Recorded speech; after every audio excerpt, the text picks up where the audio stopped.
During Women's History Month in March, the Detroit Lions launched a women's employee resource group called the Women of the Lions. It's a space for women to share their experiences and champion one another. A panel of 5 women from across the organization shared their stories and continue that conversation here on Off the Record with Dannie Rogers. We have to go over what you guys do on a daily basis, what you ladies do, because it's a lot, and I don't think everyone truly understands the scope of an organization and what makes it go. Jess, please start with you. You've got a really unique pathway into this building and what you do on a daily basis. Yeah, so some days it feels like everything, and some days it can also feel like nothing. But I would say a typical day at this time of year is really helping onboard and transition our new players, new acquisitions to the team. So being a friendly face when they walk in the building, helping them understand what it means to be a Detroit Lion and all the resources that they have available to them within this organization, but also within this great city. So really onboarding them, getting them acclimated, helping them figure out where to live, where not to live, places to go, explore, and then also as a lot of the guys are still out of the building, continue checking on them, making sure that they're enjoying their off season and gearing up to get back, but getting ready to have a new rookie class, so preparing those programs and resources to be able to onboard them to what it means to be in the NFL, but especially to be a Detroit Lion. So every day can look different, but that's the best part. So you're one of the first faces that these players really get to know. Free agents, rookies, even coaches. I love that when we were having a panel, all of the women of the Lions were invited. We got to go sit in the team meeting room where all the players and coaches typically are all the time during the week. And I love the story you told, how players sometimes, will walk past your office and kind of won't say much, and you kind of have to call them out and be like, hey, are you going to come sit in here and talk to me? Like, do we need to talk? What's the vibe? Yeah, I love that you brought that up, and that's kind of what you do daily. For sure. Definitely want them to know that my office is a safe place for them, and that, here to hold them accountable, but also here to provide them support. So, but yeah, you're not going to keep walking by my office not saying hi, because you need to know who I am. So just wait and see. You got a question, I'm here to help you solve it, but I'm not going to force you. Gina, I mentioned you take care of the operations from when a team takes off when we land for away games, but it's every day. You're in this building running the operations. So can you break it down for us? Kind of what Jess was saying a little bit to start with the off-season program right now. So you're always going to have some coaching changes. So we're the first person they see. So getting the new coaches acclimated, the relocation, also helping with new free agents, and then currently hiring for seasonal interns. That's what I'm doing right now. And then next week we have our travel director meetings, and I'm really kind of starting hotel site visiting. So we know where we're going on the road. I do not know the date yet, but you have to go to these cities that you haven't been to for a bit, and you need to look at multiple hotels. You could end up on option 8 or 9. We are a massive travel party, so there aren't a lot of hotels. How many in the travel party? It depends on the game. We're probably in the about 160 range, so you need a lot of rooms, and I need lots of ballroom space. So it's difficult when the schedule comes out late, but you need a lot of rooms and a lot of big rooms. Yes. Big rooms, yeah.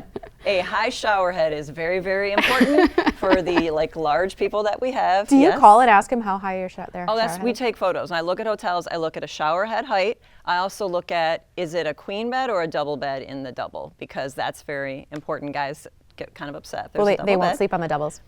They have to sometimes. It's the best you can do. It's about securing those floors, because that's, our biggest thing is keeping it quiet and keeping security around. But so we look at all these hotels for things like that. I look to see other restaurants nearby. We'll sleep in a hotel that we're probably going to stay at, or we'd like to, so I can see, is it loud outside? Do I hear sirens? All of that kind of stuff you take in. But that's what we're doing now, and then just getting ready for the guys to come back in a month. So making sure they have flights here, if they're going to drive, do they need a hotel? Trying to just make sure they're all set to come back here on the 17th. To me, that sounds like traveling. A great gig. But when's your off time? Late June, early July. Okay. So you're off when you're off. That's it. So I'm currently trying to plan something for the summer. So, but yeah, that's about. That's your big vacation, and I try to really get that in when I can. I agree. Oh my gosh, yeah. No, every time we get on a plane and off, and then I have to go on commercial, I'm like, I need Gina here. I know. This isn't run as smoothly. No. I can't go back. Oh my gosh, she has spoiled us. Jess Schlem. Does everyone call you Schlem, or are we just calling you Schlem? A few people do, actually. My best friend calls me Shalem, so she's going to watch this and she's going to laugh. You tell the people who are amazing production people I work with every game day, phenomenal. You tell them what buttons to push to create the entire storyline for Detroit Lions home games. Seeing the turnout this past season and what you were able to help create, have you taken a step back and just kind of tried to process that? Yeah, a little bit. This was my first season directing here. I've directed previously. So on game day, that's kind of my new position, is directing the in-stadium show. And I think just it is hard to kind of take a step back, because when you're doing it, you're in the moment. It's exciting. It's live football. It's live sports. There's not really a time to step back because you're always thinking about the next thing. But then, when the season's over, you have a chance to kind of reflect. There's been a lot of comments on how loud Ford Field was, what a great atmosphere it was. Obviously we won games, which is fantastic.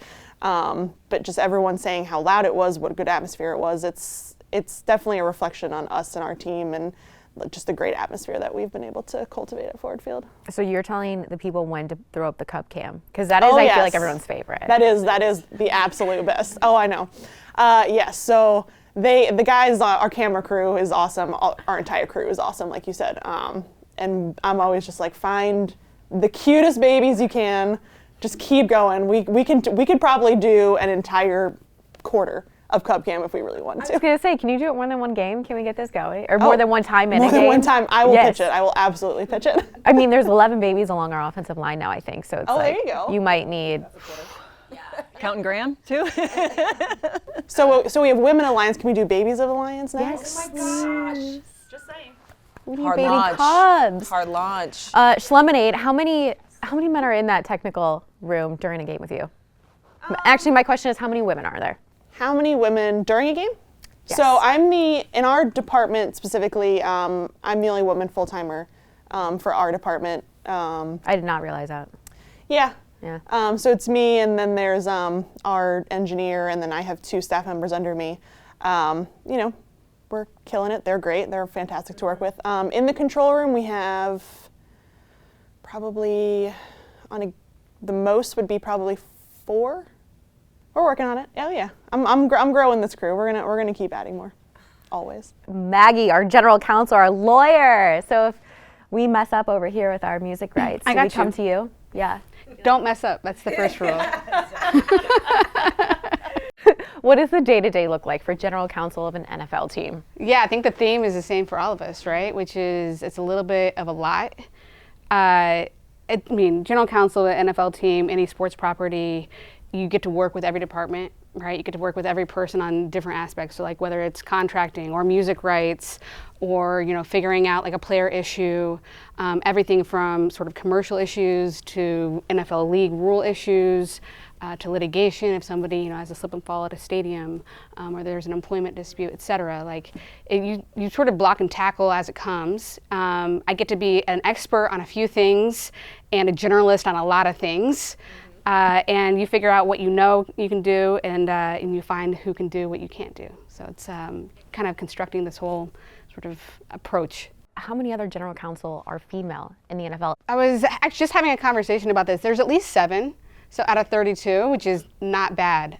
When I came from college athletics, I was the only female general counsel of a conference or at the NCAA level. So we're making moves, but that's still nowhere near parity.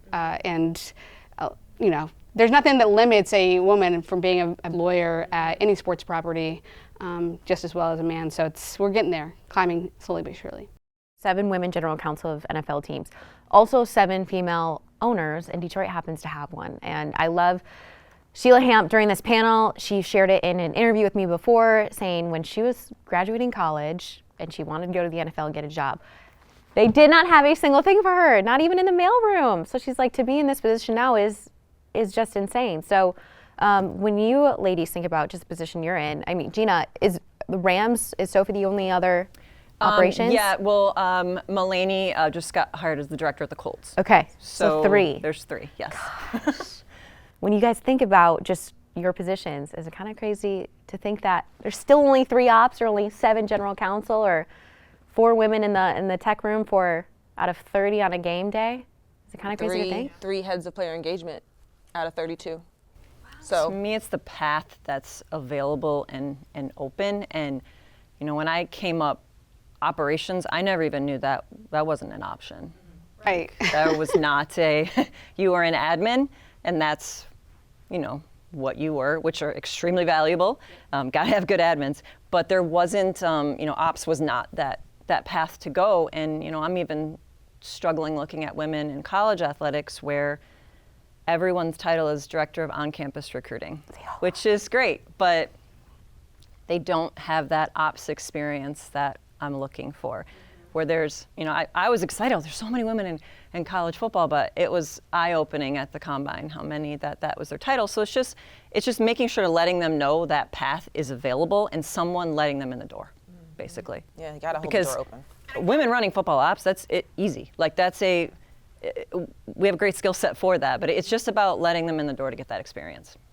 I was going to say, I kind of wonder on the scope of those young women who are, you know, head of football recruiting, how many of them are truly, you know, football recruiting and hosting recruits and doing the on-campus visits, and how many are doing that plus actual operations but don't get the credit for it, don't get the title for it, and then you have to sift through, okay, who has this operational experience, and do I take a look at this, you know, football recruiting or head of football recruiting, even though that title is not what I'm looking for, because a lot of times we end up doing way more than what our singular title will say, right? And I'm talked to the majority of them because I wanted to flush out what their experiences were, and then also give them encouragement that your skill set translates. Mm-hmm. You can easily do this. And there's little things, if I ask you don't know, we can teach you that.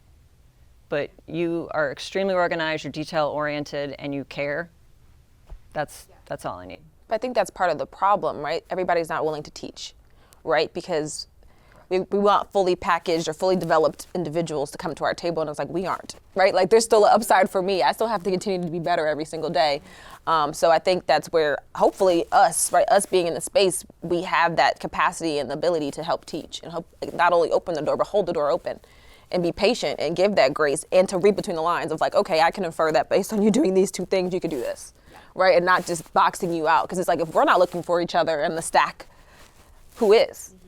Yeah, I would definitely agree with that, especially in like the technical space. I think it's assumed that women don't have that equal kind of technical skills, or that it's not gonna, you know, pick up as easily, and maybe it won't, but you know, if you teach, if you're willing to teach, if you're willing to learn, which a lot of women are, I was in college previously too, and I had so many students that were just eager to learn and they just wanted to jump in, and if you're willing to, like you said, open the door, teach them, then there's no reason that the women can't fulfill those jobs the same way.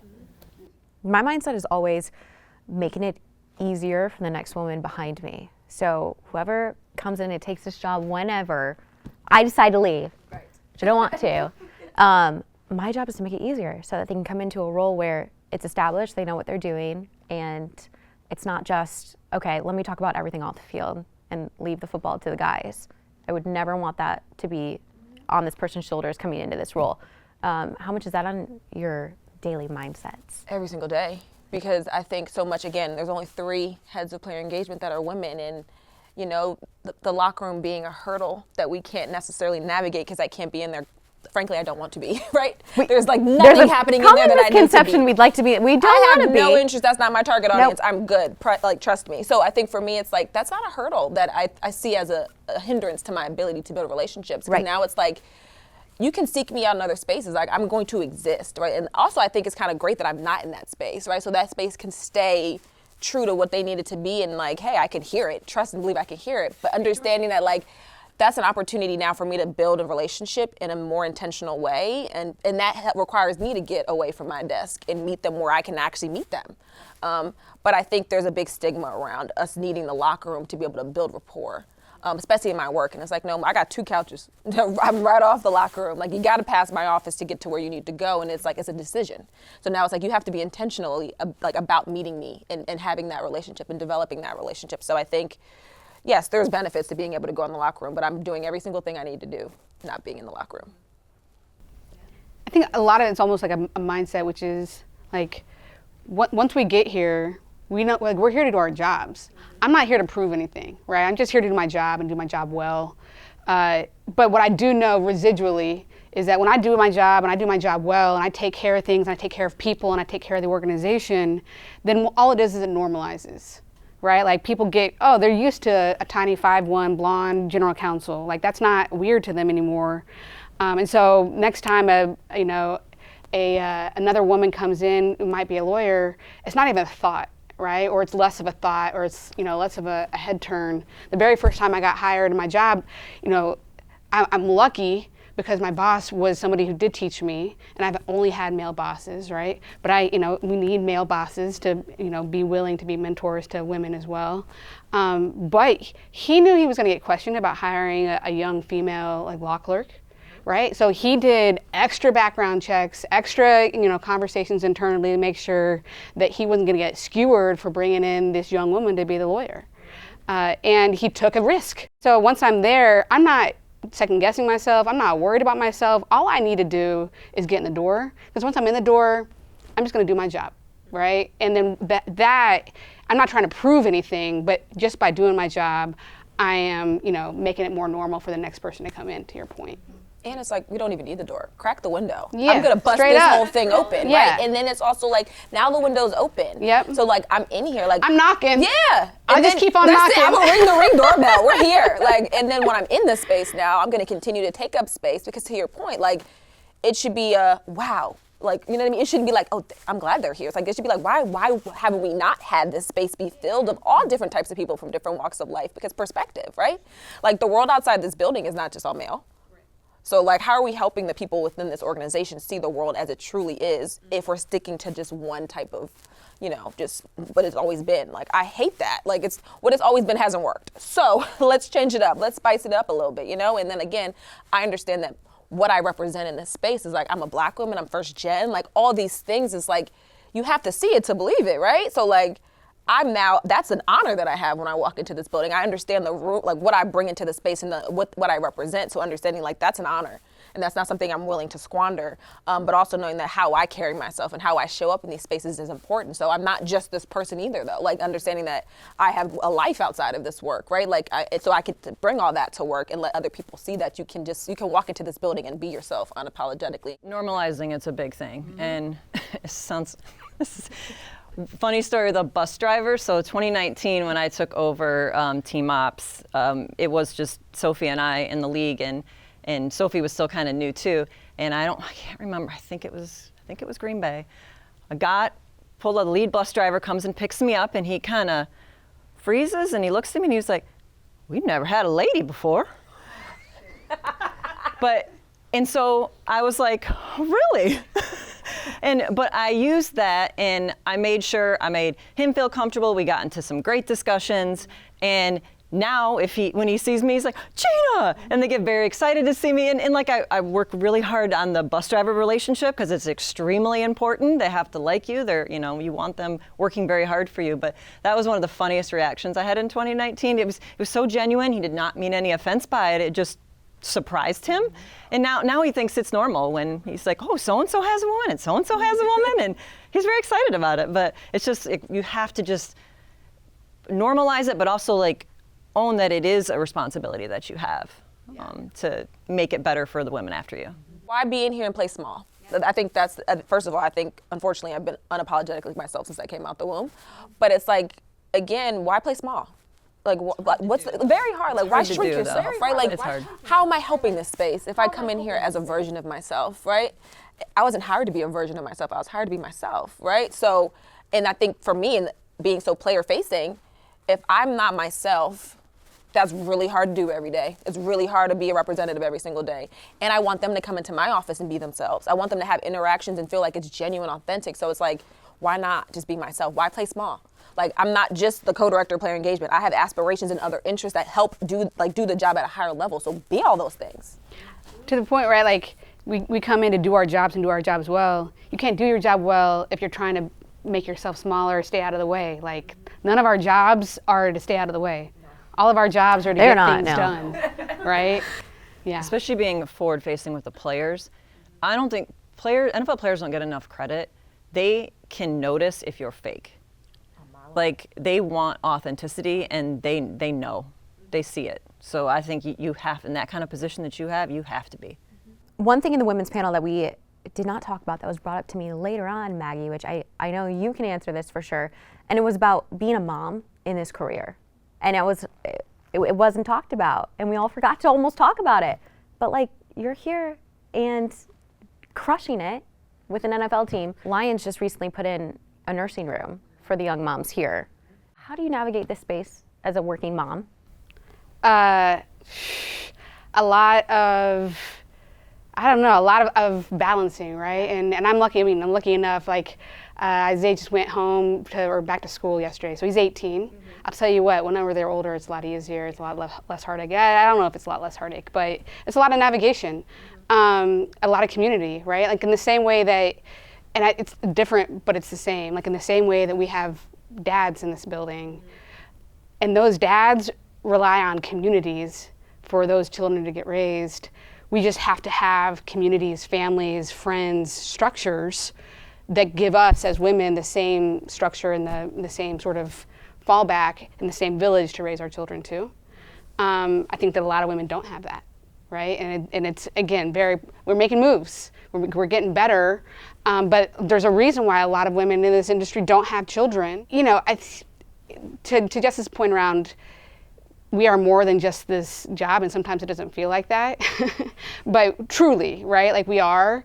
That, I mean, there's nothing like a kid that will remind you real quick that, you know, they don't really care who you are to somebody else, right? Like they're relying on you to be mom and to, you know, do what you do. So it's, I think it's hard in this industry, especially because we are expected to sort of play male roles.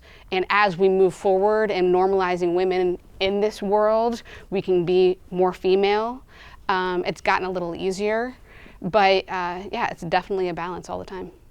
What would you tell to women who are considering having children but don't want it to get in the way of the career? Should they consider that at all? Yeah, well, so I have a few women who've worked for me before who are going through the same thing right now, one of whom just had a son, is thinking about having a second, right? And gave me a call and was like, you know, we were going to try to have another one. Should I not? Because, you know, we're talking about job opportunities and job moves. And I was like, girl, have a baby, right? Like, if you learn anything, what you learn is you can't plan everything out. It's never going to be perfect.